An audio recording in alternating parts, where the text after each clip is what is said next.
तो चलिए फ्रेंड्स, आज के इस वीडियो में हम बात करेंगे गंगा नदी के बारे में। गंगा नदी सिर्फ भारत की सबसे लंबी नदी नहीं है, बल्कि इसकी सभ्यता, संस्कृति और आस्था का आधार है। आइए जानते हैं इस महान नदी की अद्भुत कहानी के बारे में। तो सबसे पहले हम बात करेंगे गंगा नदी का उद्गम उत्तराखंड के गंगोत्री ग्लेशियर से होता है। इसे भागीरथी के नाम से जाना जाता है और इसे भागीरथी की तपस्या का फल माना जाता है। देवप्रयाग में भागीरथी और अलकनंदा के संगम की बाद इसे गंगा नाम दिया जाता है।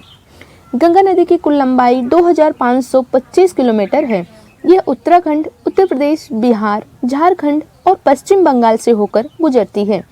बांग्लादेश में प्रवेश कर यह ब्रह्मपुत्र और मेघना नदियों के साथ मिलकर बंगाल के खाड़ी में गिरती है।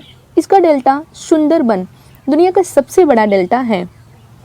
गंगा को माँ गंगा के रूप में पूजा जाता है। यह मोक्ष प्राप्ति का माध्यम मानी जाती है। कुंभ मेले जैसे बड़े धार्मिक आयोजन इसके किनारे होते हैं। वाराणसी, हरिद्वार और प्रयागराज जैसे शहर गंगा किनारे बसे हैं। गंगा के प्रमुख सहायक नदियां हैं यमुना, जो प्रयागराज में गंगा से मिलती हैं, घाघरा, गंडक, कोसी और सोन। ये सहायक नदियां गंगा की जलधारा को मजबूत बनाती हैं। गंगा भारत की कृषि और जल आपूर्ति का मुख्य स्रोत है। गंगा का पानी सिंचाई, उद्योग और पेयजल के लिए उपयोग किया जाता है। गंगा में पाए जाने वाले डॉल्फिन गंगा डॉल्फिन भारत की राष्ट्रीय जलीय जीव हैं। गंगा को प्रदूषण से बचाने के लिए कई प्रयास किए गए हैं। नमामि गंगे योजना इसके पानी को स्वच्छ बनाने का प्रमुख अभियान है।